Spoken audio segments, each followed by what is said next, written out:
ఎలా ఉన్నాయి, ఎంత దారుణంగా ఉన్నాయి అని చెప్పి ఒకసారి గమనించాల్సిన అవసరం ఉంది. చంద్రబాబు నాయుడు గారు ఎప్పుడు కూడా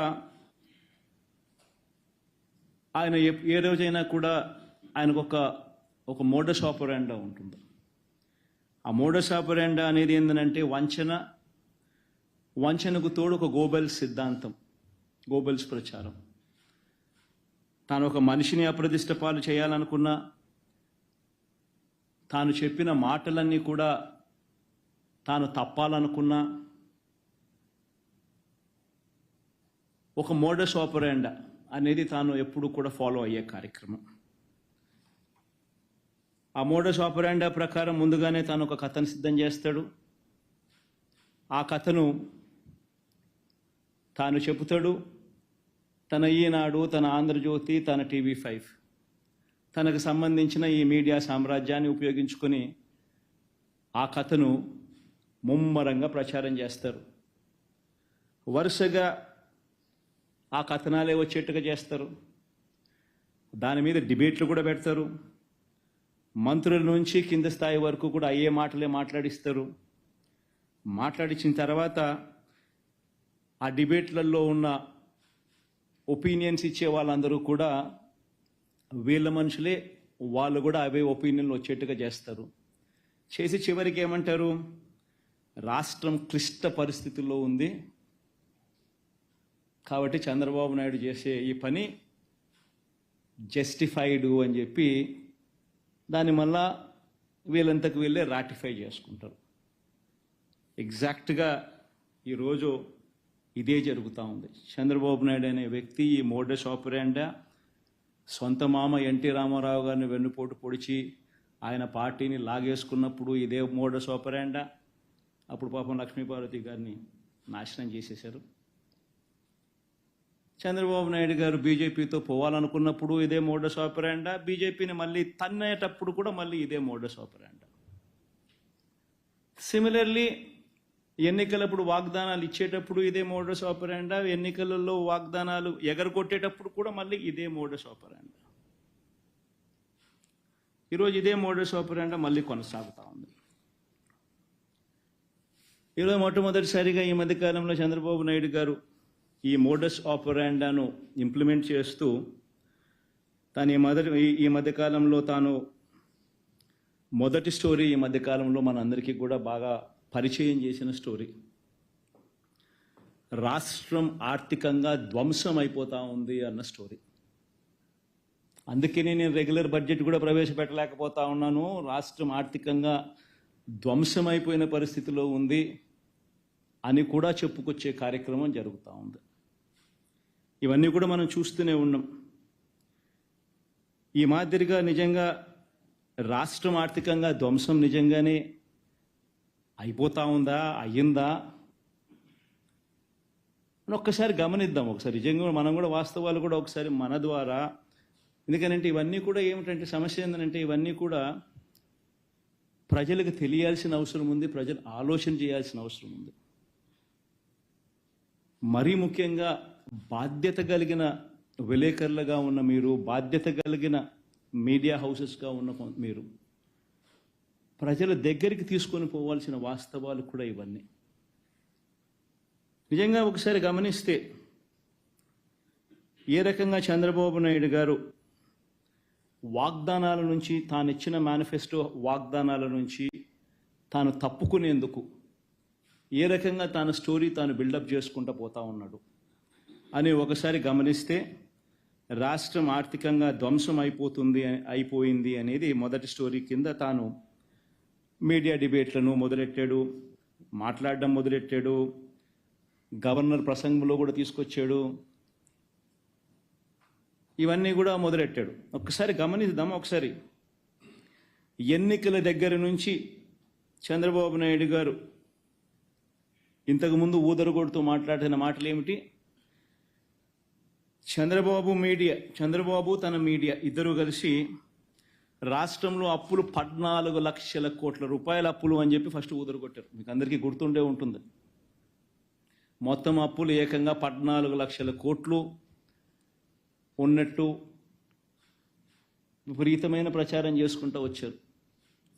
మొట్టమొదటగా ఒకవైపున 14 లక్షల కోట్ల అప్పులు ఉన్నాయని ఒకవైపున చెప్పుకుంటూనే మరోవైపున సూపర్ 6 అన్నారు, సూపర్ 7 అన్నారు, సూపర్ 10 అన్నారు. అవన్నీ మళ్ళీ సపరేట్గా వాటికి సంబంధించిన ప్రచారం మళ్ళీ సపరేట్గా ఇచ్చుకుంటూ వచ్చారు.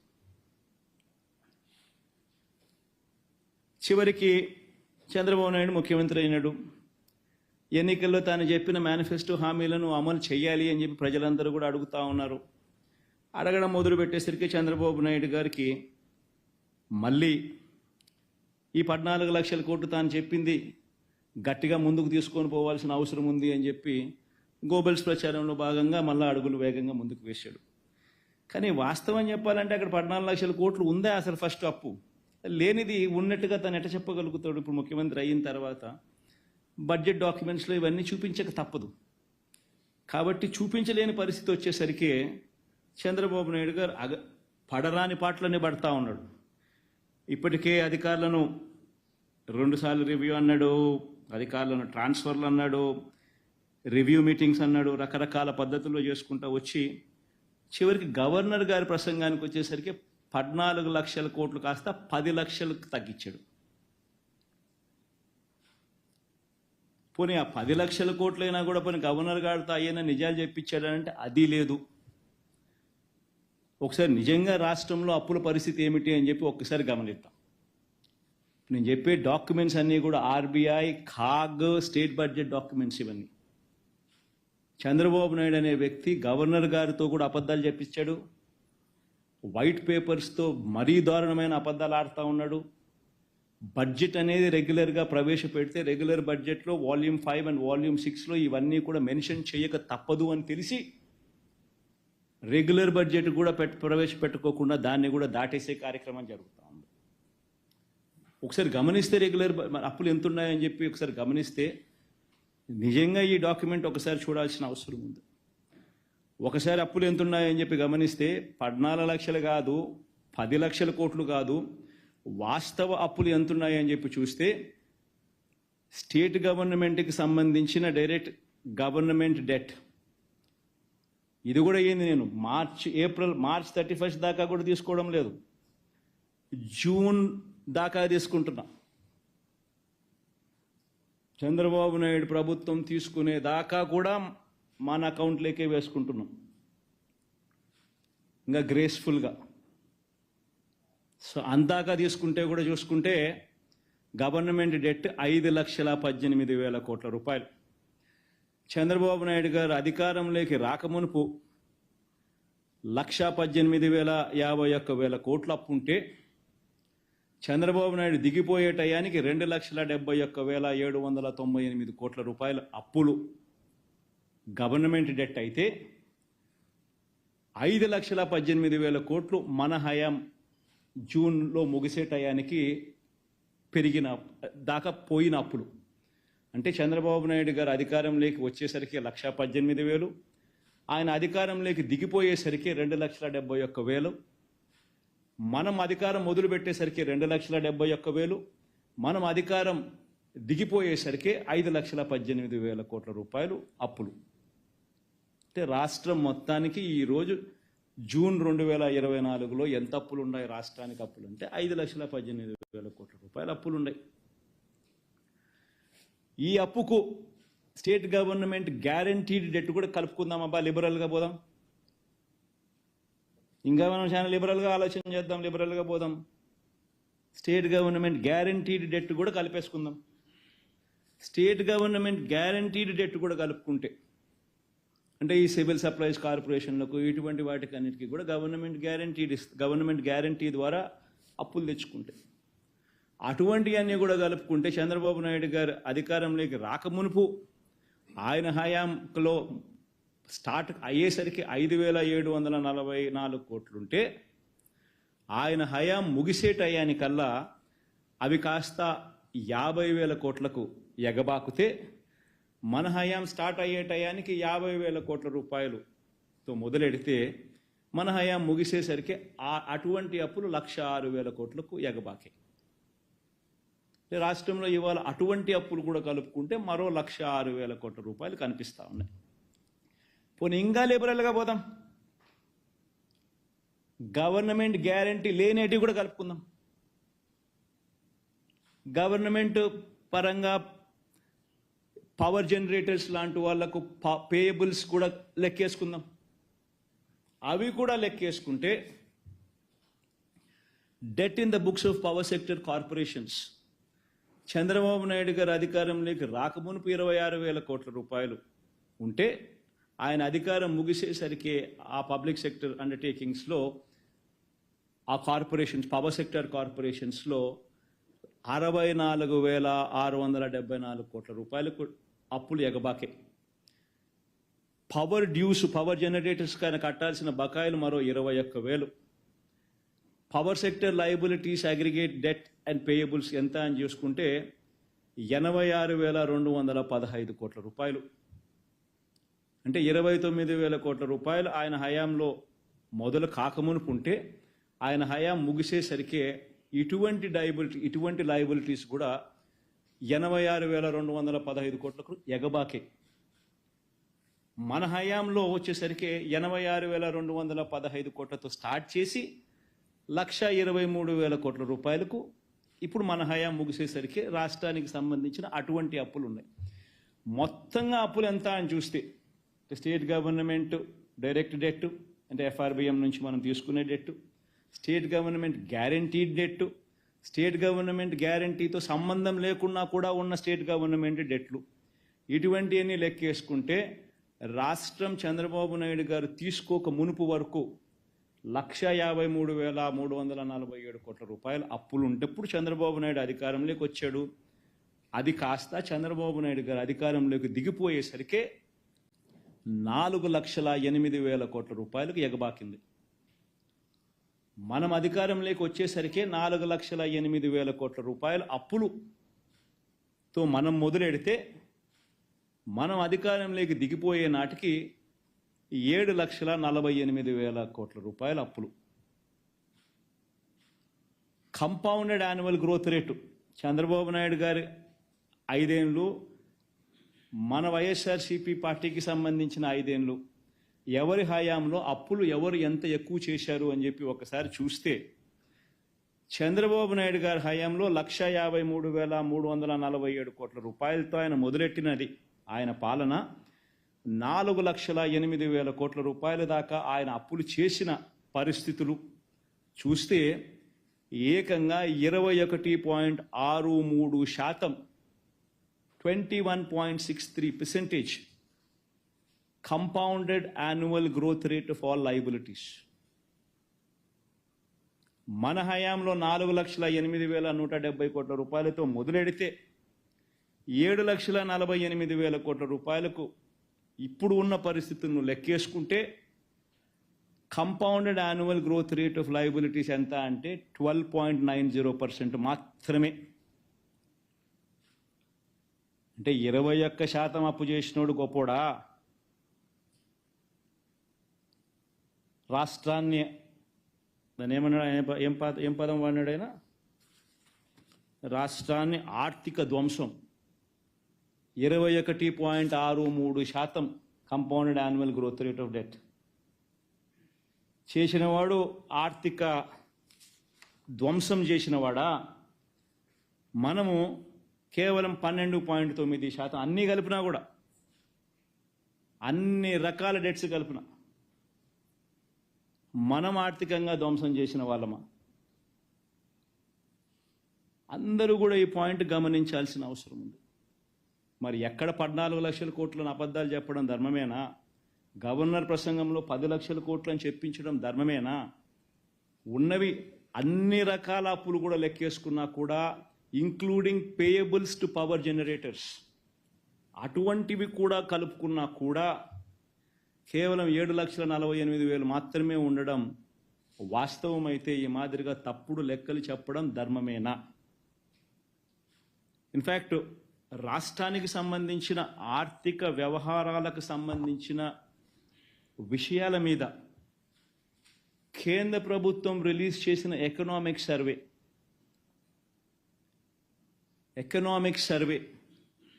ఆంధ్ర రాష్ట్రానికి సంబంధించిన పారాగ్రాఫ్ ఒకసారి చూస్తే ఆంధ్ర రాష్ట్రాన్ని పొగుడుతూ వాళ్ళు రాసిన మాటలు చూడండి ఒకసారి. State governments continue to improve their finances in financial year 24. Preliminary unaudited estimates of finances for a set of 23 states published by CAG suggests that the gross fiscal deficit of these 23 states was 8.6%, lower than the budgeted figure of 9.1 lakh crores. This implies that fiscal deficit as a percentage of GDP for these states came in at 2.8% as against the budgeted of 3.1%. The quality of spending by state governments improved, with state governments focusing on capex as well. The 23 major states are Andhra Pradesh, Arunachal Pradesh అని ఇట్లాంటివన్నీ రాసినారు. మనము కేటాయింపులు, మనం బడ్జెట్లు మన ద్వారా మనకు ఇచ్చే అవకాశం, FRBM ద్వారా మనకు అవకాశం ఉండి మనల్ని బారో చేసుకునే అవకాశం మనకి ఇచ్చిన దాన్ని కూడా ఇంకా తక్కువ తీసుకున్నాం ఇచ్చిన దానికన్నా కూడా. డైరెక్ట్ బెనిఫిట్ ట్రాన్స్ఫర్ లాంటి గొప్ప కార్యక్రమాలు మనం చేసినాం కాబట్టి మన రాష్ట్రాలు ఏదైతే మన రాష్ట్రం ఏదైతే ఉందో దాన్ని పొగుడుతూ కూడా రాసినారు. క్వాలిటీ గురించి కూడా, quality of spending by state governments improved అని కూడా కితాబ్ ఇచ్చినారు. ఒకసారి రాష్ట్రానికి సంబంధించిన మార్చ్ 2024 దాకా ఇది this is data from RBI, అంతే కదా కృష్ణ?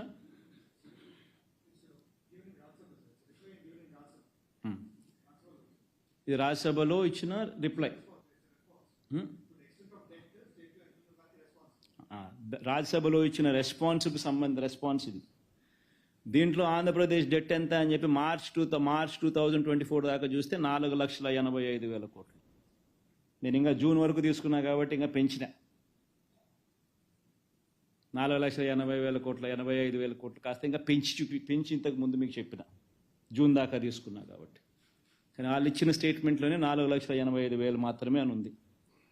మరి ఎక్కడి నుంచి వస్తూ ఉన్నాయి ఈ నెంబర్లు? 10 లక్షల కోట్లని ఒకరితో చెప్పిస్తారు, ఒకరితో చెప్పిస్తారు, 14 లక్షల కోట్లని ఆయన అంటాడు, ఇంకొకరితో రాయిస్తారు. ఈ మాదిరిగా రాష్ట్రానికి సంబంధించిన పరిస్థితిని లేనిది ఉన్నట్టుగా, ఉన్నది లేనట్టుగా చిత్రీకరించి చూపించడం ధర్మమేనా? Everybody should ask these questions. ఇప్పుడు ఆయన మాట చెప్పినట్టు ఎన్నికలప్పుడు నెరవేర్చాల్సిన బాధ్యత ఆయనది. ఆ మాట నుంచి తప్పించుకోవాలని చెప్పి, ఆ ఇచ్చిన మాటను, హామీలను తప్పించుకోవాలని చెప్పి ఒక పద్ధతి ప్రకారం అబద్ధాలను బిల్డప్ చేసుకుంటూ పోయి రాష్ట్రంలో లేని అప్పులు ఉన్నట్టుగా, రాష్ట్రం పరిస్థితి అధోగతిగా ఉన్నట్టుగా, రాష్ట్రం అన్యాయంగా జరిగిపోతూ ఉన్నట్టుగా చిత్రీకరించడం ఎంత మటుకు ధర్మం, ఎంత మటుకు న్యాయం? అందరూ కూడా ఆలోచన చేయమని చెప్పి కోరుతా ఉన్నాం. ఇన్ఫ్యాక్ట్ 2000 కోవిడ్ సమయంలో మన రాష్ట్రంలో, ఇన్ఫ్యాక్ట్ చంద్రబాబు నాయుడు టైంలో ఇప్పుడు కోవిడ్ లేదు. మనం కోవిడ్ సమయంలో ఉండి కూడా మన పర్ఫార్మెన్స్ ఇది. కోవిడ్ సమయంలో ఉన్నప్పటికీ కూడా మనం చంద్రబాబు నాయుడు గారి హయాంలో కన్నా మన హయాంలో ఇంకా తక్కువ డెట్స్ తీసుకున్నాం. కోవిడ్ సమయంలో ఒకసారి చూస్తే యూనియన్ గవర్నమెంట్కి వచ్చిన ట్యాక్స్ రెవెన్యూస్ కోవిడ్ సమయంలో తగ్గిన పరిస్థితులు కనిపిస్తూ ఉన్నాయి.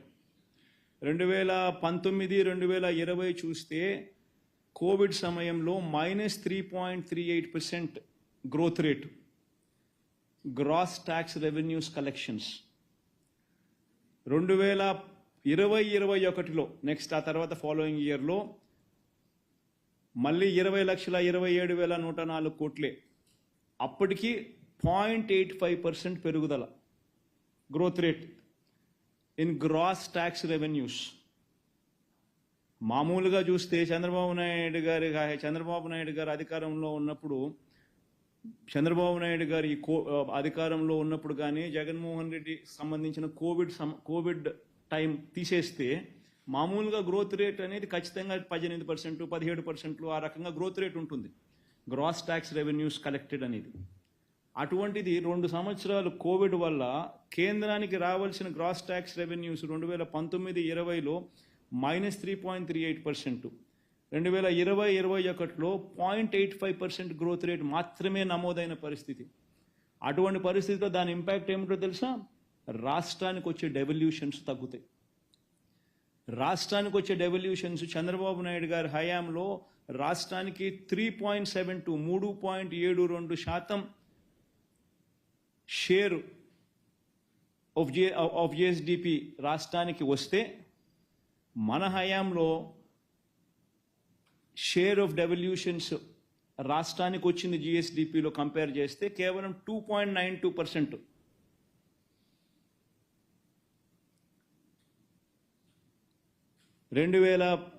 ఇది జిఎస్డిపినా జీడిపినా?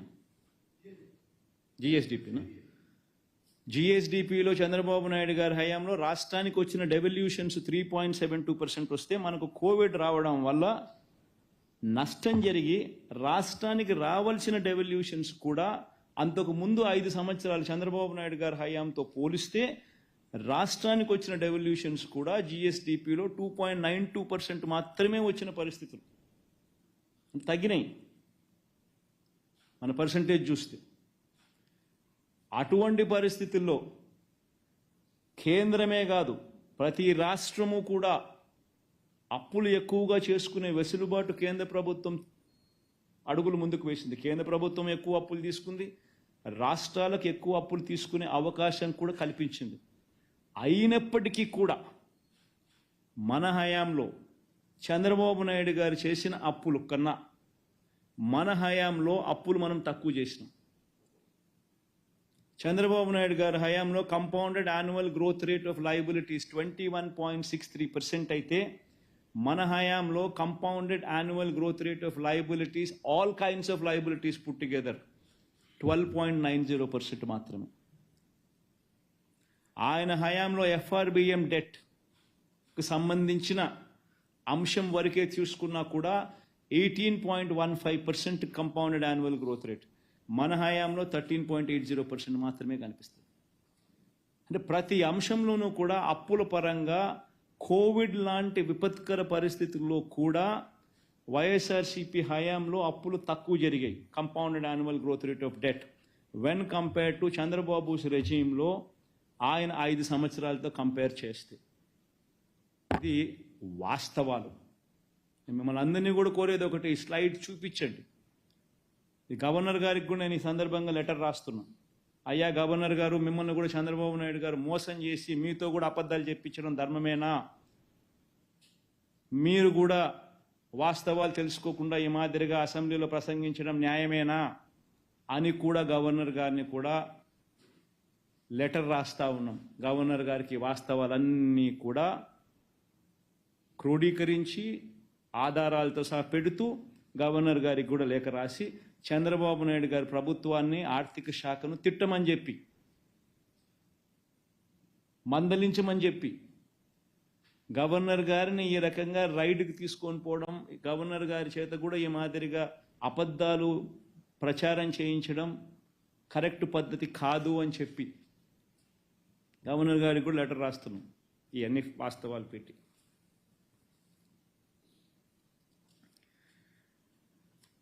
ఇవన్నీ కూడా ఎందుకు చెప్పాల్సి వస్తూ ఉందనంటే, కోవిడ్ లాంటి విపత్కర పరిస్థితుల్లో కూడా, ఇన్ఫ్యాక్ట్ మేము అధికారంలోకి వచ్చేసరికి 2019 మే 30న మేము అధికారంలోకి వచ్చేసరికి అప్పటిలో రాష్ట్ర ఖజానాలో కేవలం 100 కోట్ల రూపాయలు.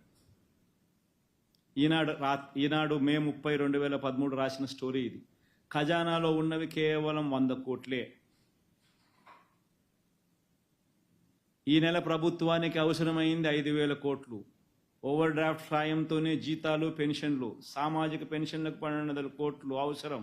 ఎలా రాష్ట్రం అతలాకుతలం రాష్ట్రం అని చెప్పి రాసిన ఈనాడు.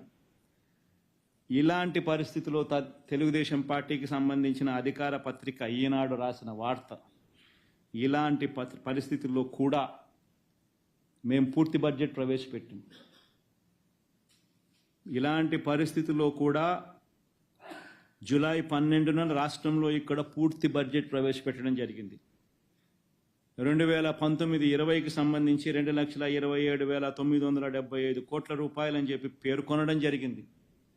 పేర్కొనడమే కాదు, బడ్జెట్ డాక్యుమెంట్లో వాల్యూమ్ 5, వాల్యూమ్ 6కి సంబంధించిన డేటా కూడా పెట్టడం జరిగింది.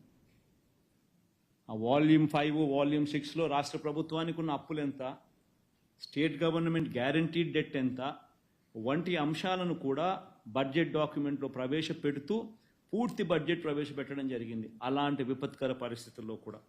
అంతేకాదు, ప్రవేశపెట్టడమే కాదు, ప్రజలకు చెప్పిన ప్రతి పథకము కూడా, మేనిఫెస్టోలో చెప్పిన ప్రతి హామీని కూడా మొట్టమొదటిసారిగా ఏ నెలలో ఏ పథకం ఇస్తాము అని చెప్పి క్యాలెండర్ ఇచ్చి క్రమం తప్పకుండా 2,71,000 కోట్ల రూపాయలు డీబీటీ ద్వారా ప్రతి అర్హుడికి కులం చూడకుండా, మతం చూడకుండా, రాజకీయాలు చూడకుండా, పార్టీలు చూడకుండా,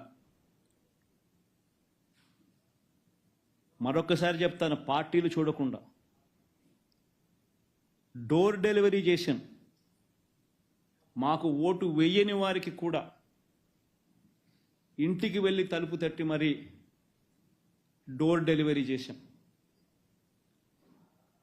ఏ నెల ఏ పథకం ఇస్తున్నామో ముందే చెప్పి బటన్ నొక్కి మరి చంద్రబాబు నాయుడు ఏం చేస్తా ఉన్నాడు? ఆయన చేసేది ధర్మమేనా? ఆయన చేసేది న్యాయమేనా?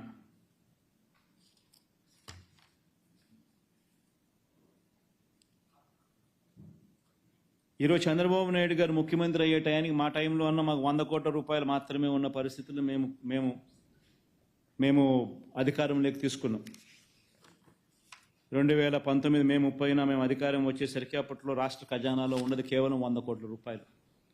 మరి ఇప్పుడు ఇవాళ చంద్రబాబు నాయుడు అధికారంలోకి వచ్చేసరికి చంద్రబాబు ప్రమాణ స్వీకారం చేసిన జూన్ 12వ తారీఖు సరిగ్గా 2 రోజుల ముందు కేంద్రం నుంచి రాష్ట్రానికి రావాల్సిన